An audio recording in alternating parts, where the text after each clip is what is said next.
Ohio Congressman Louis Stokes today pointed out that that chronology was used by McFarland's successor, John Poindexter, in briefing Congress. We were briefed on deceptive testimony, weren't we? According to my understanding of the facts, that is correct. In fact, what it amounts to, isn't it, is a real cover-up of the facts.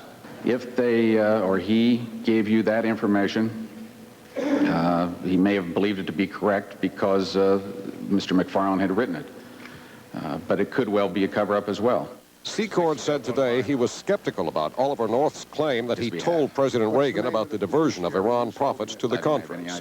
He was asked today about another startling North remark. Is it a fact that Colonel North told you that if the facts ever came out about what he was doing, he would get a pardon?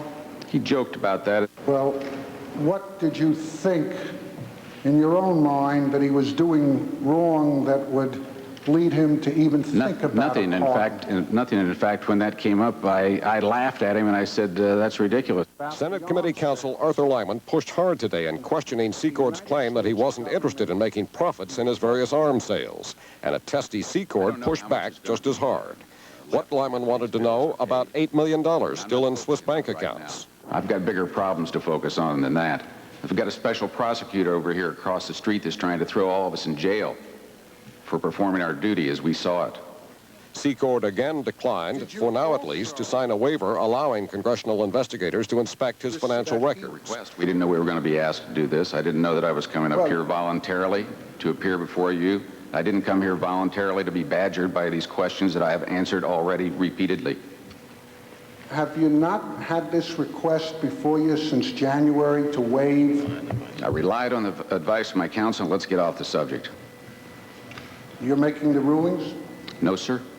But I did not come here to be badgered. Secord will be back to wrap up his testimony tomorrow. Publicly, most committee members say they don't want to judge the leadoff witness until others have appeared. Privately, many are skeptical about parts of his testimony. And at least one committee member says he believes Secord could be subject to indictment on several counts. Barry Seraphin, ABC News, Capitol Hill. President Reagan made a point today of answering one charge by General Secord that Colonel Oliver North said he told the president several times that profits from the arms sales to Iran were being diverted to the Contras. Well, then he was misinformed. I did not know that there was any excess money until that day, the day before I told all of you that Ed Meese came in and said he had found a memo that indicated there was additional money. I did not know about it, and I did not know, and I'm still waiting to know, where did that money go? Well, one of the places the Iran money apparently did go was to a mystery operation not connected with the Contras. Over the past 3 days of testimony, General Secord has revealed some details about that operation, and ABC's Karen Burns has the background. In his testimony, Secord referred to a ship whose missions involved gun running, rescue, and counterterrorism.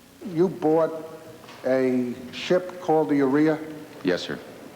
And that ship was to be used for a covert mission assigned to you by Colonel North? Correct. The ship, the Urea, was heavily involved in the Contra resupply effort, ferrying Soviet bloc weapons from Poland and on to Honduras. But in the spring of 1986, the ship's mission changed. 5 American hostages were being held in Lebanon, and repeated attempts to ensure their release had failed. Lieutenant Colonel Oliver North devised a daring initiative.